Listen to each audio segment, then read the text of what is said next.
Hello, hello. We are here in the car as night has fallen, discussing Albert Camus' The Stranger. I know it says The Outsider, but we're going to call it The Stranger because that's what everyone knows this book as in the English translation. The Stranger is also a much better translation than The Outsider. So Albert Camus, The Stranger was a book. Albert Camus was probably, to go to Albert Camus, we'll start with the author, was probably the first author that I was profoundly impacted by as a high schooler. And I must have read The Stranger 3 and now perhaps four or five times now. I must have read this book because it's often taught in French class. And I read it, I think, at least twice, 2 or 3 times in French and 1 or 2 times in English. And now this time I read it in English. And sometimes I went over and looked over at the French. The translations are typically between English and French, especially for 19th, 20th century writers. And writers like Camus, who are pretty simple, are quite faithful translations for the most part. However, there is something that is expressed, I think, in the original French, which is a bit different than the English, which is that there's a bit more of a sense of sincerity in the tone of the book. Now, Albert Camus was a French-Algerian writer in the beginning of the 20th century. He actually won the Nobel Prize of Literature. And he died in the 60s in a car crash. And he was pretty much at the height of his powers. I think he had won the Nobel Prize perhaps a few years earlier. And The Stranger is regarded as one of his big works. I don't think it's ever been out of print. It's constantly a moneymaker. People love to read this book or are interested in this book. Now, as to whether people like this book that much, that is a different question. I think a lot of people read this book and approach it and they think, so what? This is not the best book ever. It's not particularly experimental. It's a bit interesting maybe in the style, but really this book is an expose of Camus' philosophy of absurdism, which was an offshoot in many ways of existentialism, and it ended up competing with existentialism and other existentialists such as Sartre, him and Camus were very much Sartre and Simone de Beauvoir, who is Sartre's life partner. They started to develop a 20th century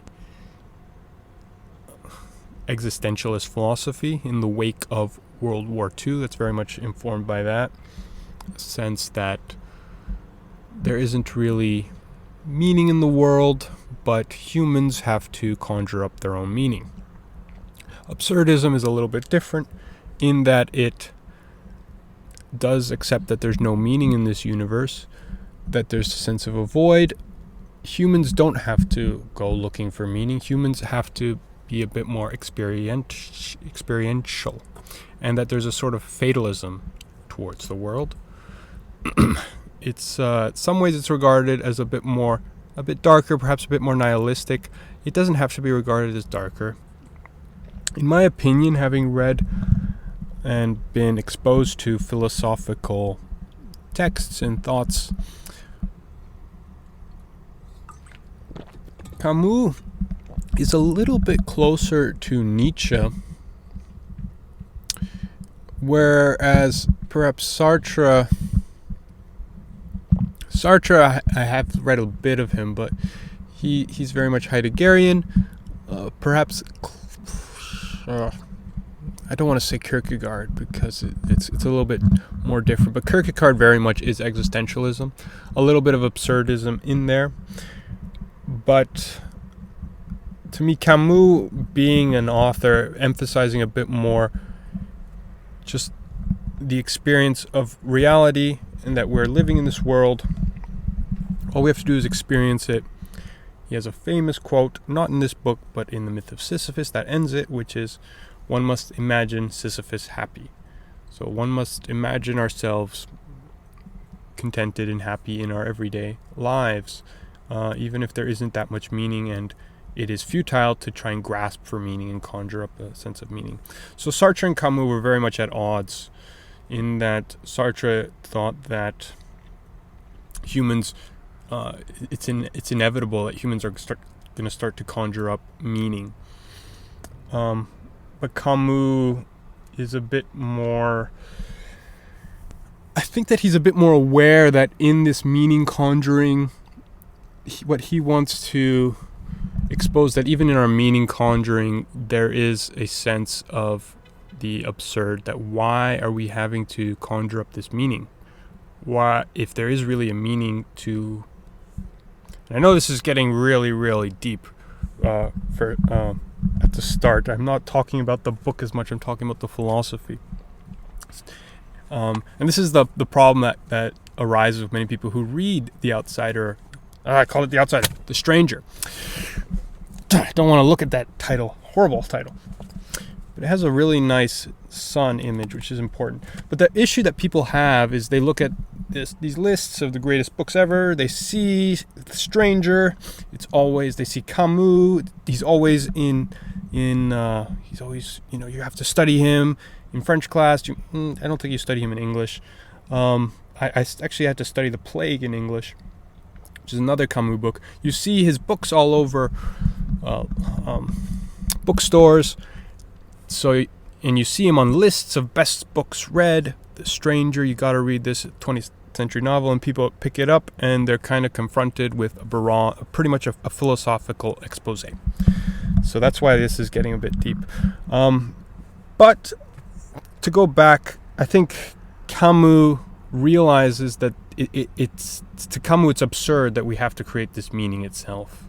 It's kind of ridiculous. If there is meaning in the world, why are we having to conjure it and sort of impose, yes, this is true, this is the meaning of my life, at least. Now, I'm not an expert in absurdism, so I advise you to look into this a bit more yourself.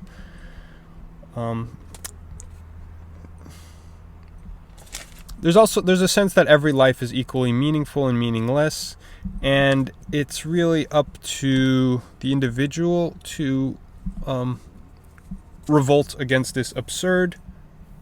What that revolt really entails.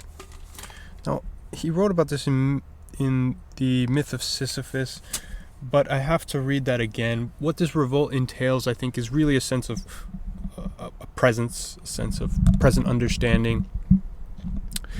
There's a quote by Virginia Woolf who I've been reading recently that maybe pairs with this quite well, which is that even that stone will outlast Shakespeare.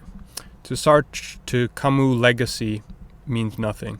Your legacy is over. He doesn't talk about grand legacies, civilizational legacies of artists and everything. You're forgotten.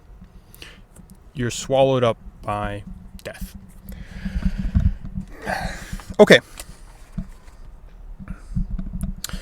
Now, The Stranger follows the character of Meursault, and he is a French Algerian, similar to Camus. These are called the Pieds Noirs.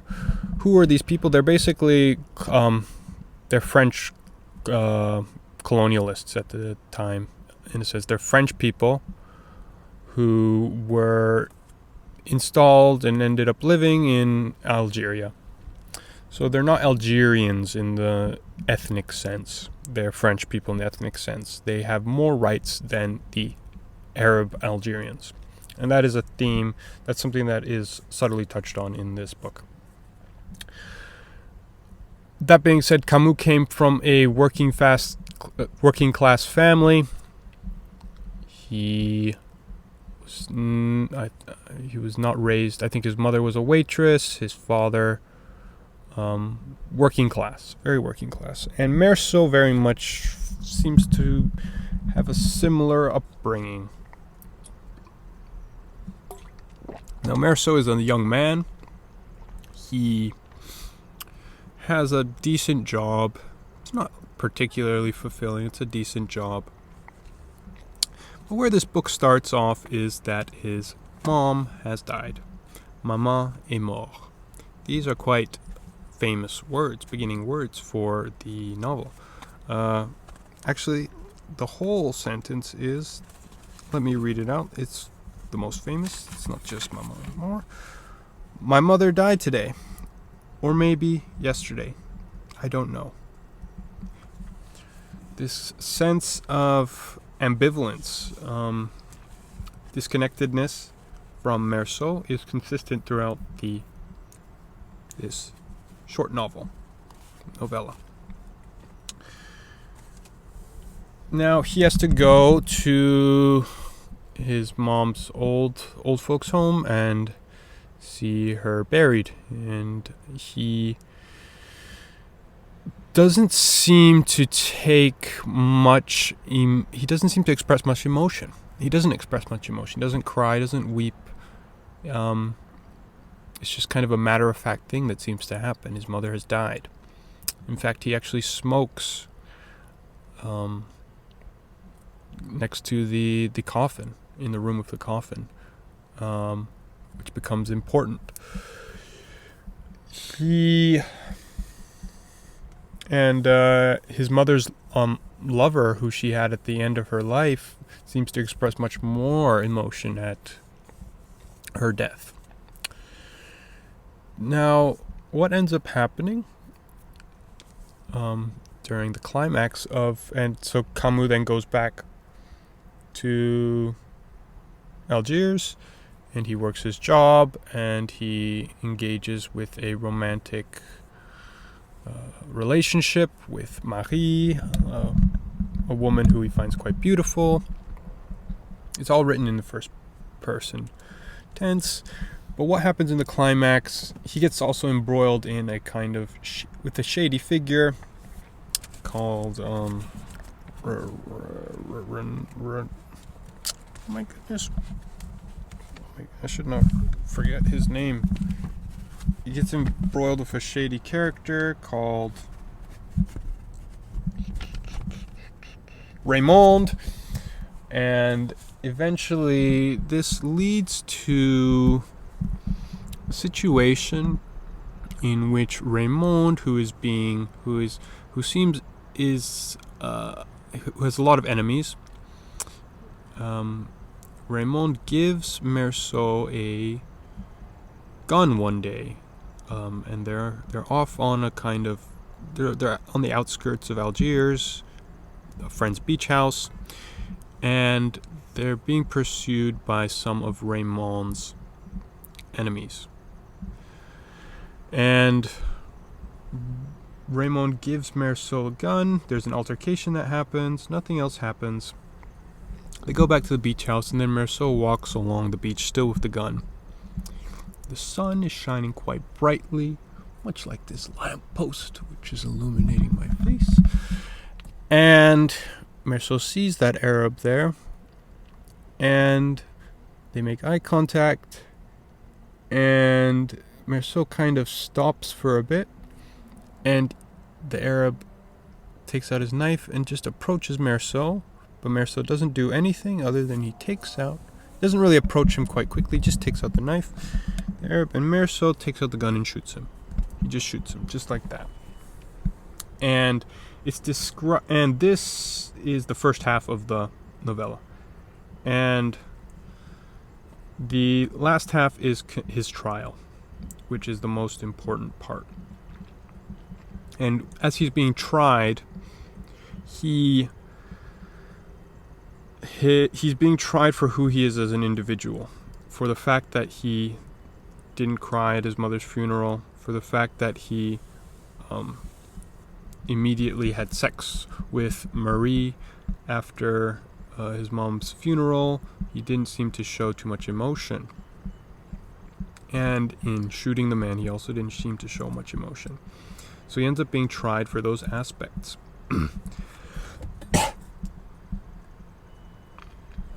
Now the context is a bit important because he did shoot an Arab, and at this time, Pieds Noirs, French people, had much more rights, and he could very well have won a case and perhaps just been sentenced to maybe some labor camps or something like that, jail for some time, but he's actually condemned to death.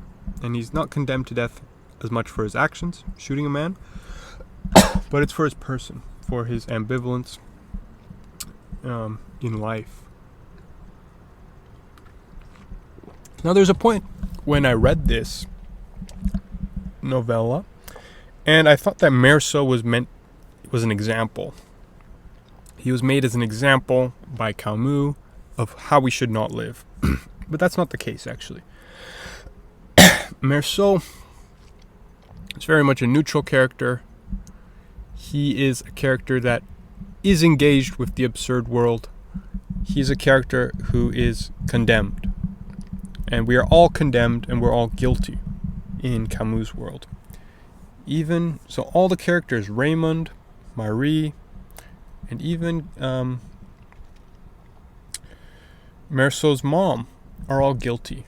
They're all guilty of, in a sense, almost weaving a web that has led Meursault to die. And I know it's almost like blaming someone, like you're blaming the mother. You're really blaming the mother for this. In a strange way, yes, and that's how it's so absurd. The mother and all these other characters who are just living their lives, Marie just wants to get married. They become implicated in this just by living their lives, which is quite absurd. And they're all condemned and guilty in this. At least that's how I felt it to be. And it's not a sense of Meursault because he didn't have meaning in his life, he kind of went on the wrong track or anything. No, he was just living his life normally.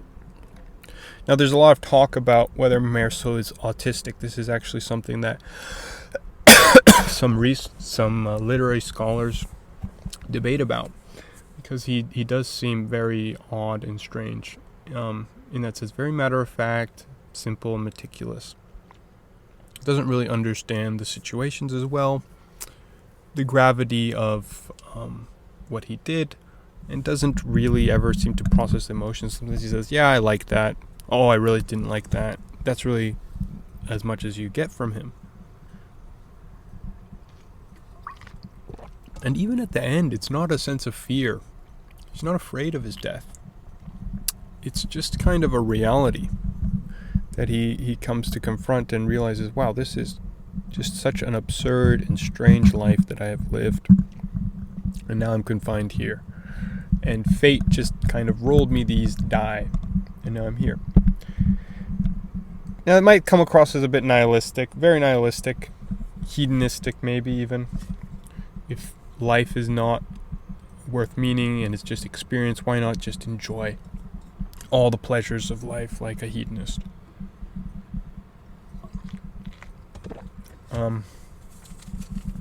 Yeah. And I guess in some sense that could be a way people could live their lives, but Camus is not arguing that everyone should live that life. That's not something that everyone engaged with the absurd actually lives, how they live their life. Just becoming a hedonist is not really an absurdist. Now the son is a prominent figure, actually. The son is actually the main antagonist in The Stranger. Yes, that's true. The son is the antagonist. Boom, boom, boom, boom. Pretty much every book of The Stranger, L'étranger, will have the son on the cover. Why is this the case? Is it just that publishers like to put the son up? No. The son is a consistent figure I'm going to call it a figure, that makes Meursault uncomfortable, that is unrelenting, will not stop, and its heat is exacerbating for Meursault. It does not care. It is indifferent to him and his plight in the world. It's a sense of a silence in the world.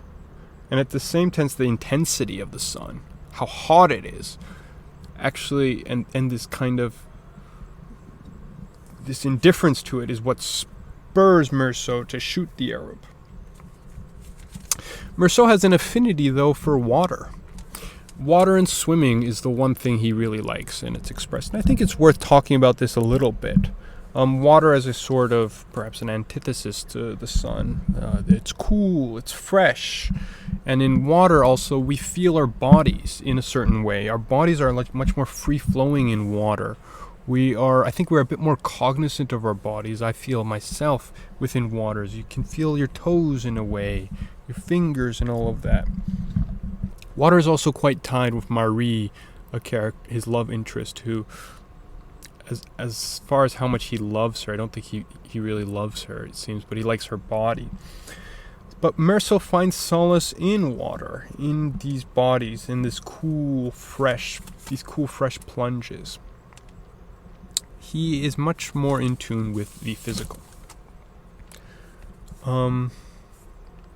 In a sense, as I mentioned, Meursault is not as much an example as like what you shouldn't be, but he's also an example of how society perhaps will impose norms, and perhaps rightly so, on certain individuals who perhaps are on the autism spectrum, who don't seem to understand certain social codes. They are going to suffer within these 20th century and later 21st century societies that impose these norms on them.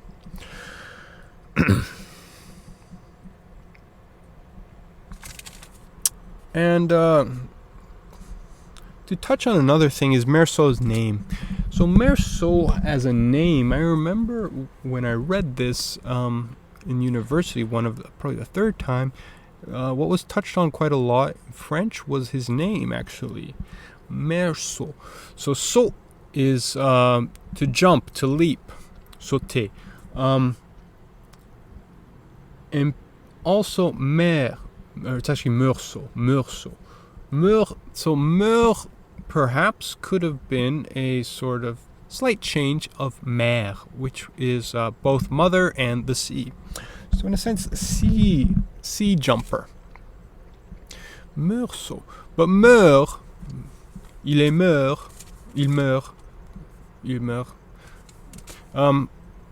Meurt is also the present of mourir, which is to die. So death jump or sea jump. His name is definitely a bit interesting in the French language. And overall, this is a book that, because I've read it quite a few times, I wouldn't necessarily recommend it to everyone. It's a very short, even though it's a short book, it pairs quite well with the myth of Sisyphus. Those were written quite close together. I've only read Myth of Sisyphus once. I don't think I had the best reading of it. I think it was, there were quite a few things that I missed from that reading. And I'm due to read it again at a much stronger level. But I wouldn't necessarily recommend it to everyone, but it is short, so just go read it. You can finish it in a day. Don't expect the towering literary achievement, but it is definitely a philosophical book that will spark quite a lot of... It might spark a few questions. It's very much a popular book amongst young people, The Stranger. It's a book... Isolation is definitely a bit of something that looms over this story in Meursault.